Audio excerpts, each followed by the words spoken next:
So I am councillor for District 13 in Halifax, Hammonds Plains St Margarets. As a councillor for the municipality, I've been here for 3 years, entering my final year of this term.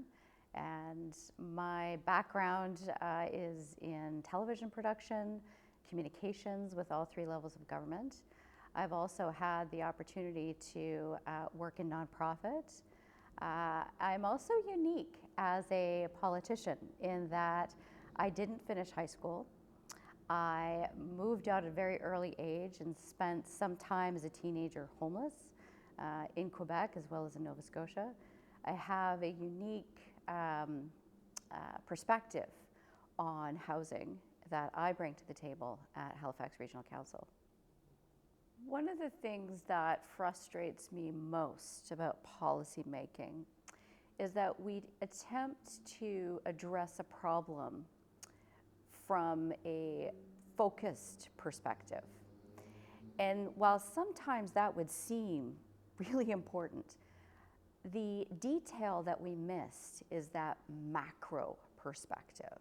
And so while we desperately need to address the housing crisis by adding to the supply of housing, we don't necessarily look at the continuum of housing, which should include those individuals who are living alone in a 3, a 4, or a 5-bedroom house. And what that means is you end up being overhoused. And when you're overhoused, you could potentially be vulnerable, especially if you are living alone, by inviting other strangers into your house. It's not the norm in our society to open up our door to strangers to come in to live with us. However, we did that during the war, World War I, World War II, post-World War. We had to find a way to create housing for people who were coming back from war. And we did that in a way as a municipality, as a province, by helping people and facilitating housing for those who needed it.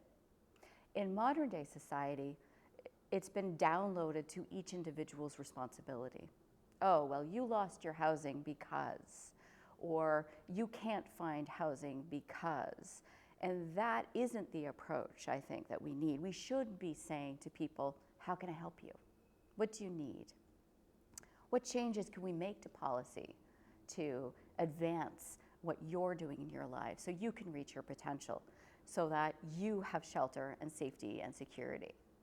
And it's frustrating for me as a politician when I look at some of these policies that have been put in place, such as R1 zoning, such as lack of egress, which includes the lack of connectivity from neighborhoods to neighborhoods, because people didn't want through traffic through their subdivisions. But in reality, we actually work against the better good of our communities. So it does frustrate me that we don't tend to have that macro look at our communities and what's best for our communities. And while we hear that seniors can't move into long-term care, they can't move into smaller apartments because of the weight and the burden, not only of the process, but of leaving their communities and their friends behind.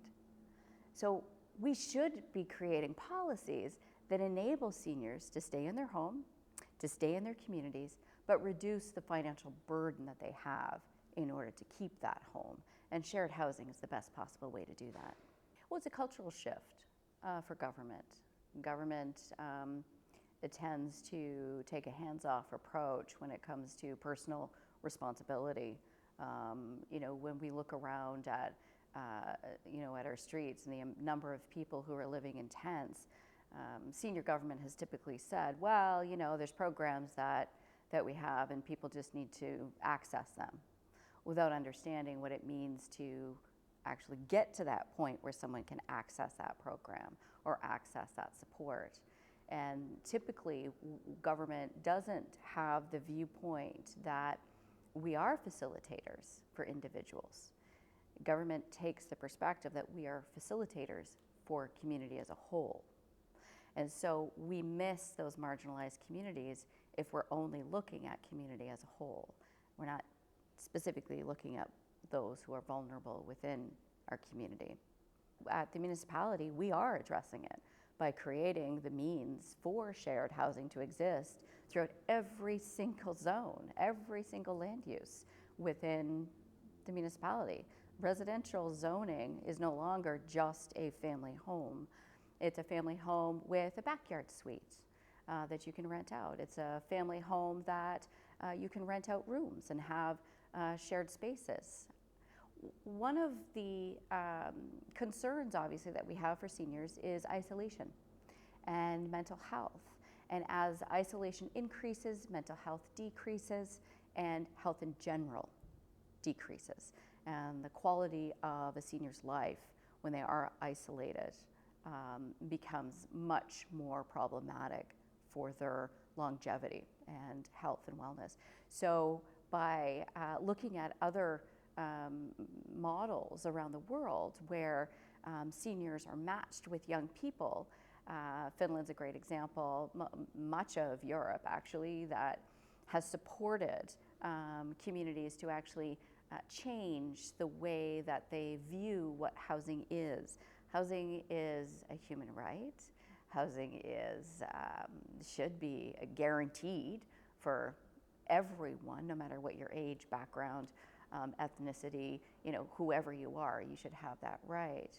So when we think about how do we shift our policy making, well, I think the municipality has started doing that, but we also need to do that in partnership with the provincial government and with the federal government. And thankfully, the federal government a few years ago did acknowledge that housing is a human right and legislated that. But they didn't go far enough to actually develop the programs to ensure that housing is a human right, which is why we're seeing homelessness rising across the country. There is that kind of intersection between where municipal policy can influence provincial policy and vice versa. Unfortunately, the pushing up of policy towards senior government is much more difficult for local government in that unless we have a unified voice across the province, it's very difficult. And where Halifax is half the population of this province, one would think that we would be able to have a meeting with the Minister of Municipal Affairs and Housing and say, hey, here's some things that we've identified. We think we've got some solutions. We want to work with you to make sure that we create a stronger balance in our rural communities. But that just has not been the case. I have to say that the majority of rural Nova Scotia is overhoused and encapsulates that older population, according to Stats Canada. It has been probably 100+ years where out-migration of young families in rural Nova Scotia has been the trend. That has been slowly reversing over time, but this attention on HRM to increase density and to double our population by the provincial government, by their mandate, is, I believe, encouraging and enhancing that policy of out-migration from rural Nova Scotia. In St. Margaret's Bay in particular, it's very unique because we have an incredible tourism potential, but we haven't had the tourism investments. Over 750,000 people venture to Peggy's Cove every single year. But the provincial government hasn't looked at the larger resources and the natural assets and the tourism assets and potential that all of St. Margaret's Bay has. And so without that attention and economic development opportunities in St. Margaret's Bay, we don't have those young people. We don't have those young entrepreneurs moving into the area, which means we have a higher population of seniors who are struggling to stay in their own home. And as economic forces continue to push them out of their own home to make it financially extremely difficult to stay in their own home and maintain their own home by putting on a new roof or new windows and maintaining their property, that property continues to lose its value. So when a senior finally does have a place to go and they sell their property, they've actually lost from their investment in their home because of the depreciation of the value. So while we think about ways that we can encourage economic development, which leads to housing in the St. Margaret's Bay area, we also have to think about, well, what do we have right now? Yes, we have to plan for the future, but we have to ensure that we're using what we have today to its potential. And I believe that that includes shared housing.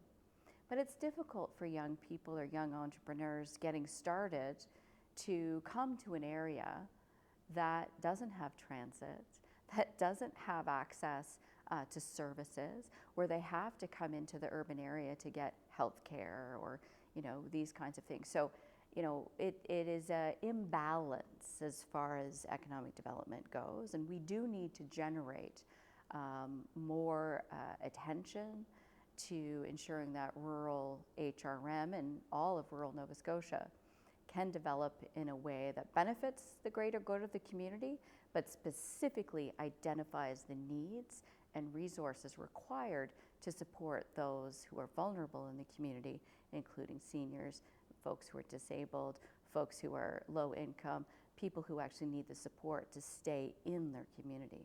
So housing is a commodity. And so people who can afford that commodity are not underhoused. They are overhoused. People who can't afford that commodity are underhoused. And you can add as much supply as you want to the market, but people who cannot afford it will remain underhoused. So the percentage of folks who actually need the housing and who are losing housing because they don't have the money to afford housing will continue to escalate. That amount of people will continue to grow. And unless we have a policy that understands the economic decline of that population, they can't have housing because they can't afford it. So the municipality, we want to be able to use funds through our density bonusing to support nonprofit organizations who are there to support those individuals who do not have the income to be overhoused. So if we think about adding supply, while we add supply in a market that has an incredibly high mortgage rate, at the end of the day, you're not creating housing that the majority of people who are underhoused or unhoused can actually afford. So that's not going to support them.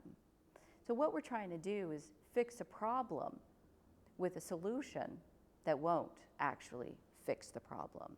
Because if we're not looking at this from an income-based perspective and not a commodity perspective, but actually a humanitarian right, then we're not addressing the actual problem. We're just saying that, well, government's building more, we're building more and we're building faster. But as you've pointed out, the construction industry is well aware that we don't have the labor, capital costs are too high. That market is just getting much worse as the Middle Eastern war continues, Ukraine continues. The supply actually isn't going to affect those people who need it most. So if you can afford to pay those kinds of mortgage rates or those high rents, then you'll have shelter. But if you can't, because you don't have the economic means or you don't have the intergenerational wealth, then you won't. And you can't increase supply because we don't have the labor to do it. We have, my understanding is that people who are doing drywall work are coming in from outside the country. We have foreign workers coming in for our construction industry, and there's no place for them to live. So they're being housed precariously, working long hours, and then going back to their home country. And they're coming here because they need to make some money. And they're good at the work that they do.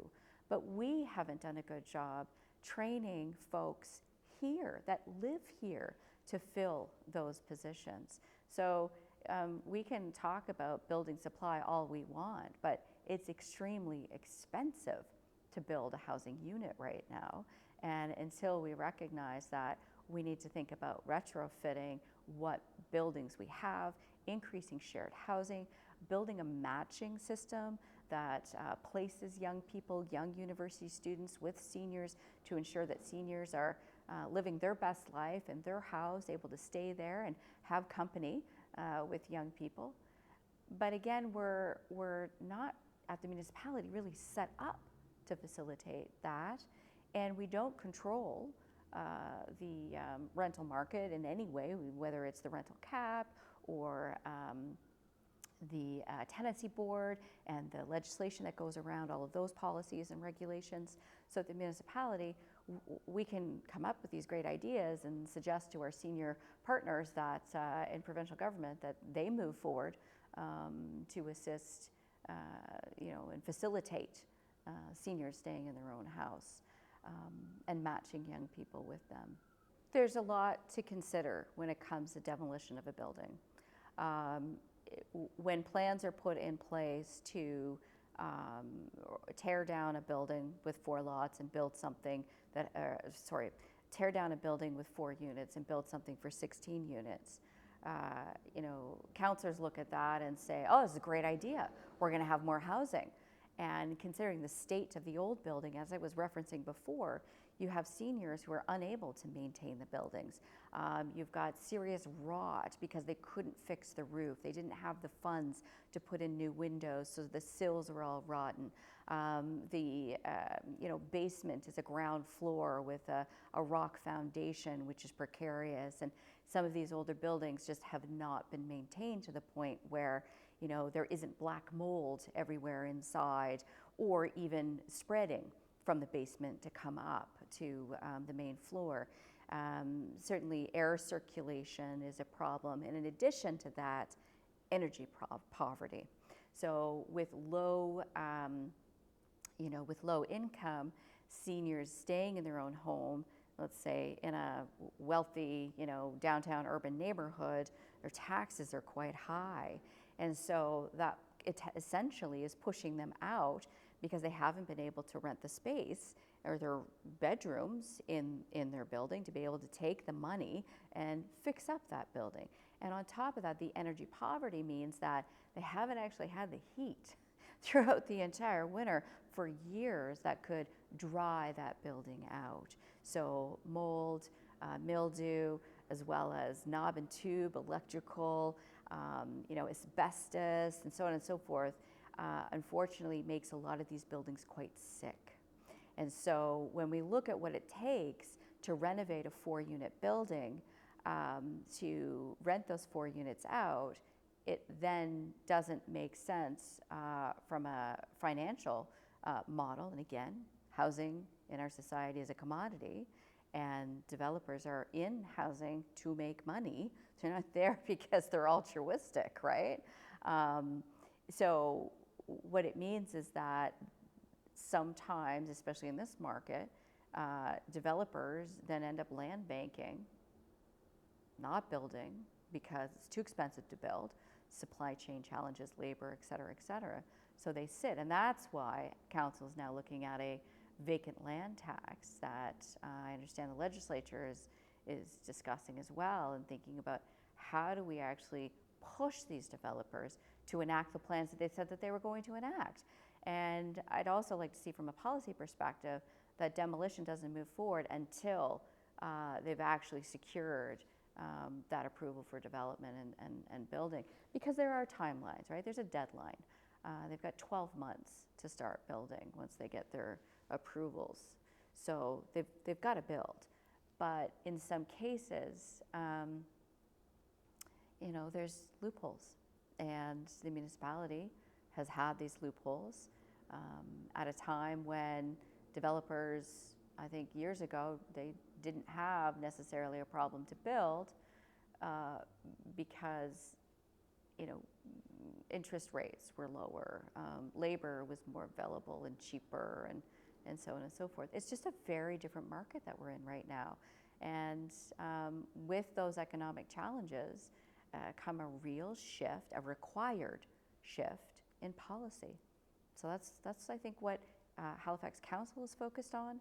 We want to make sure that we do what we can to create balance and to create inclusive communities and ensure that we're not supporting gentrification. We want to have mixed communities. That's what makes Halifax vibrant and exciting and sustainable. If a building is condemned, there's not much that can be done. And unfortunately, we have a lot of buildings that cannot, throughout the entire municipality, that cannot be lived in. To be fair, it's also a tactic that unfortunately seniors have no choice but to use. They can't, and I wouldn't call it a tactic, it's just a reality of life. They can't put money into their building because they have food needs, they have medical needs.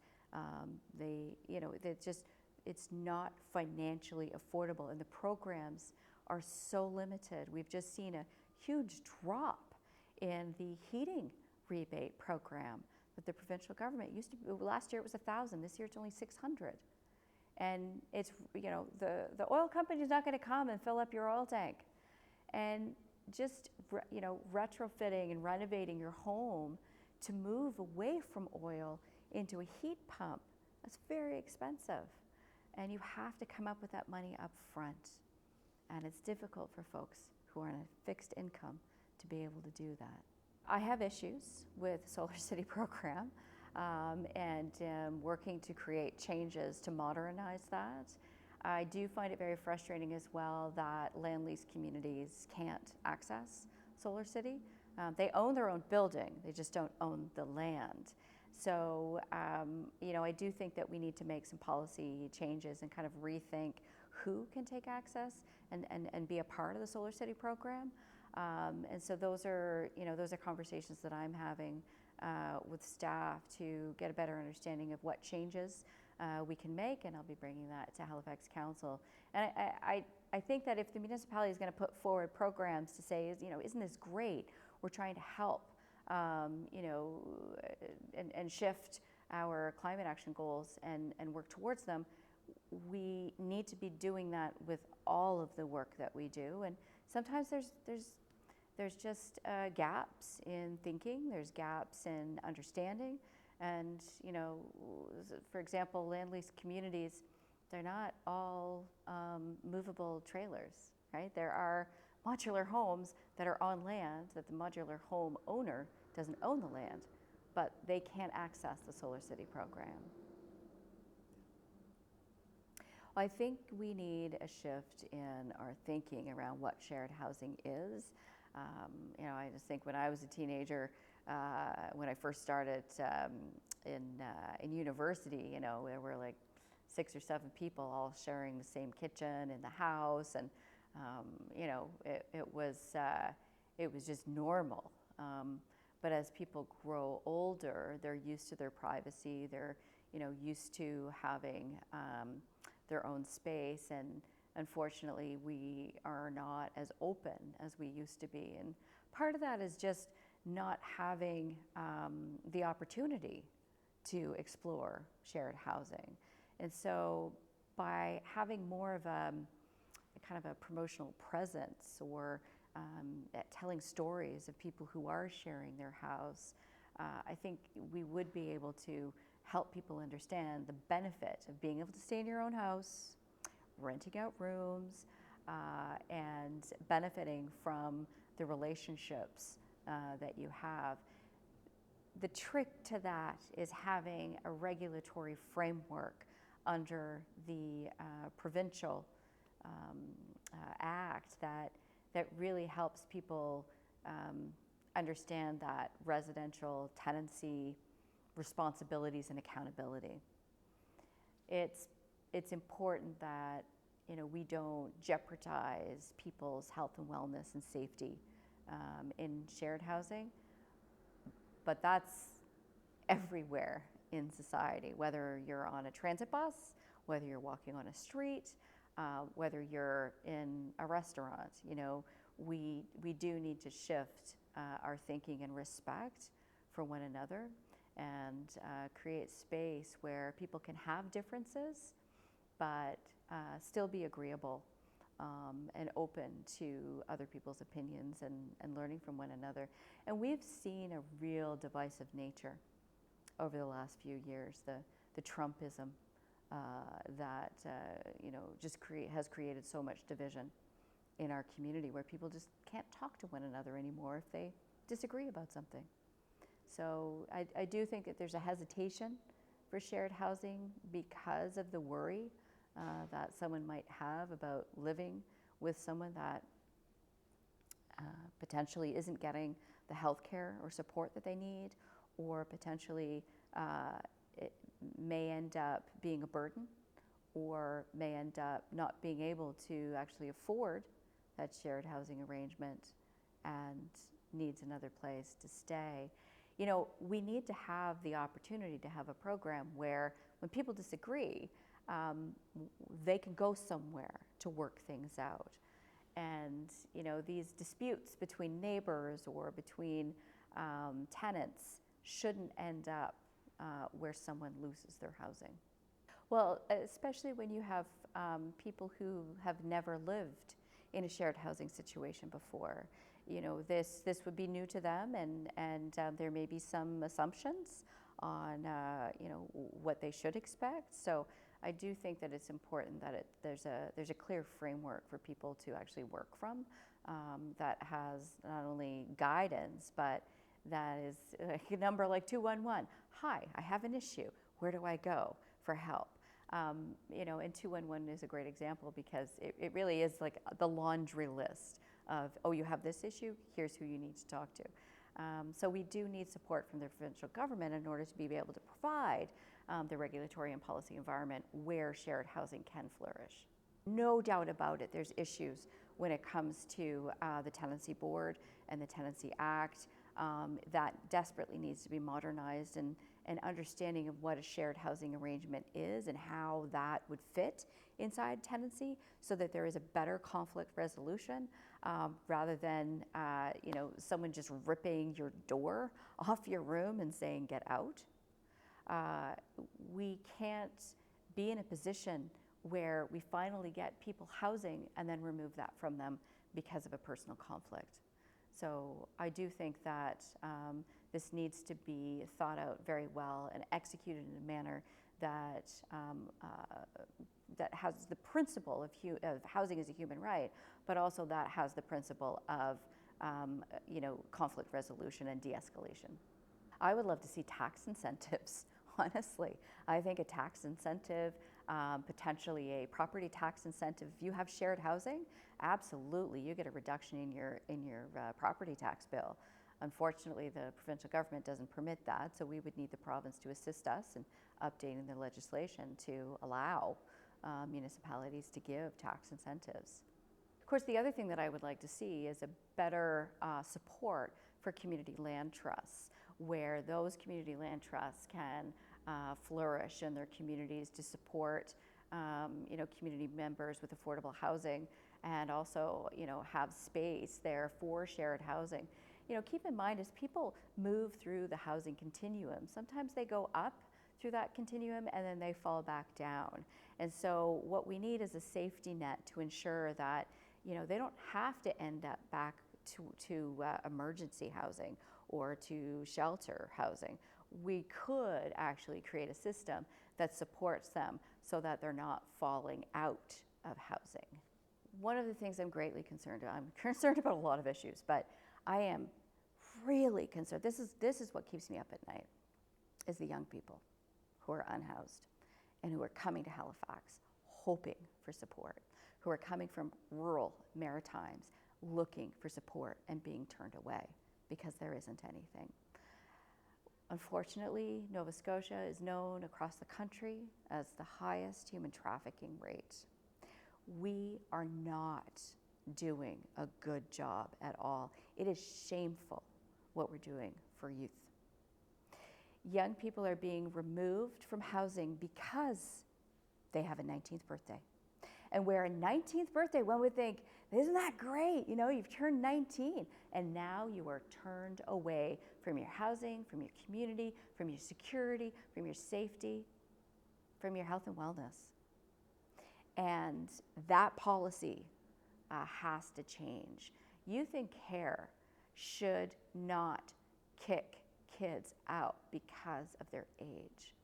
And I think what we're seeing across the youth spectrum, whether it's trans kids, LGBTQ kids, they are not feeling supported in their communities and their families. They're coming to the municipality of Halifax hoping that they can find a network of support, a community of support. And while that community of support is there, the housing is not. So I am hoping and working towards finding a resolution to create youth shelters like we see in other cities across the country.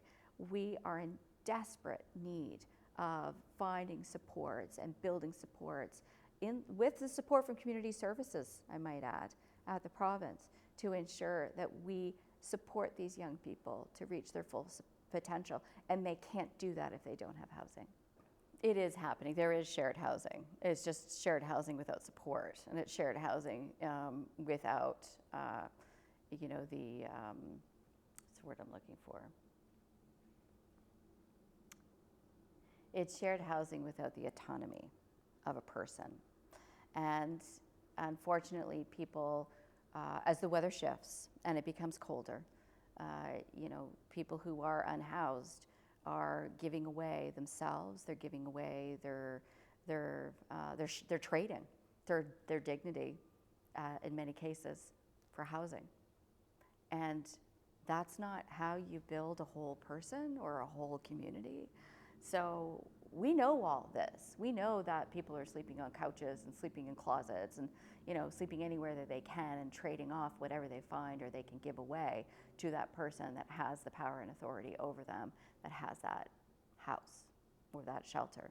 So having shared housing with a framework and also having a vulnerable persons registry and also continuing to push the need to have clearly defined shelter for young people, that's where we need to get to.